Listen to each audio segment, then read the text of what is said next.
Bonjour les lovers, c'est Kélia de Lovasia, on se retrouve pour une toute nouvelle vidéo. Aujourd'hui, on va parler de l'animé Romantic Killer. Cet animé est du genre comédie romantique et thriller. On y parle des sujets de harcèlement, de harem inversé et de triangle amoureux. Cette série est sur la plateforme Netflix.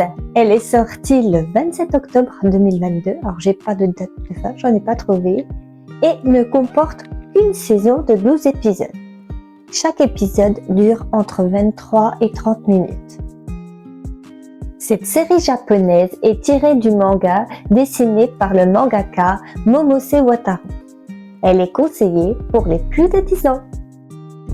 Si vous ne l'avez pas encore fait, pensez à vous abonner à ma chaîne.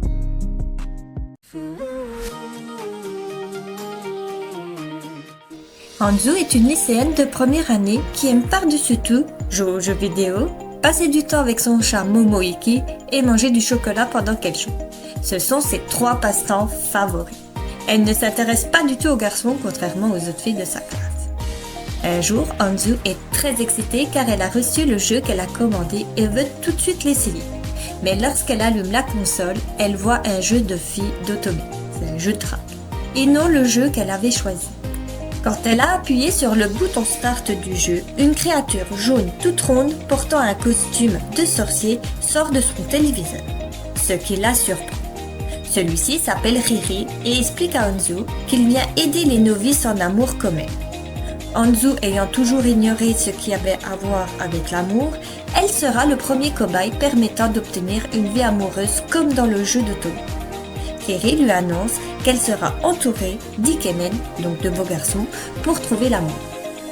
Afin de s'assurer qu'Anzu joue le jeu, Riri lui confisque ses plus grands plaisirs car ceux-ci empêchent Anzu d'avoir une relation avec les garçons. Il fera partir aussi ses parents en voyage avec son chat bien-aimé, Momoiki. Anzu se retrouve seule chez elle. Elle fonce alors dans les magasins pour aller acheter du chocolat. Mais Riri a tout fait disparaître.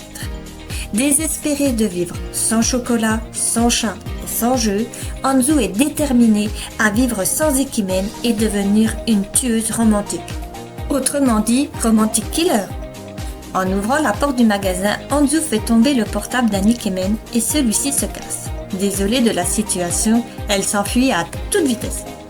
Mais elle rencontrera Kazuki Tsukasa, l'Ikemen de la veille, à plusieurs endroits dans son lycée. De retour chez elle, elle aperçoit un cafard. Les dessinateurs ont mis une part de gâteau à la place pour ne pas dégoûter les téléspectateurs. Anzu déteste par-dessus tout ces petites bêtes. N'ayant plus sa mère pour les exterminer, elle s'enfuit de chez elle. Anzu se retrouve dans un parc sur une aire de jeux d'enfants et il commence à pleuvoir. Alors elle veut s'abriter. Kazuki, qui passait par là, la voit et lui dit de faire attention car un pervers a été vu dans le parc. Anzu essaye de s'enfuir mais Kazuki la rattrape et lui demande de prendre son parapluie. Anzu, ne voulant pas être faible devant lui, refuse sa demande. C'est alors que Kazuki prend la main d'Anzu et la force à aller chez lui pour qu'il lui donne un autre parapluie. Dans son appart, il lui proposera son aide pour tuer le vilain cafard. Anzu, malgré tous ses efforts pour lui résister, acceptera ce précieux coup de main. Kazuki est chez Anzu. Celle-ci flippe tellement face à l'insecte qu'elle foncera sur Kazuki en croyant avoir vu la vilaine bête. Kazuki finit par rattraper l'insecte répugnant. Mais une terrible tempête s'abat sur la ville et l'empêche de retourner chez lui.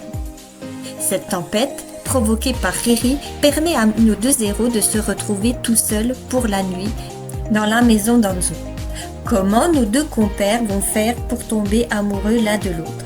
Je vous laisse le découvrir dans les prochains épisodes.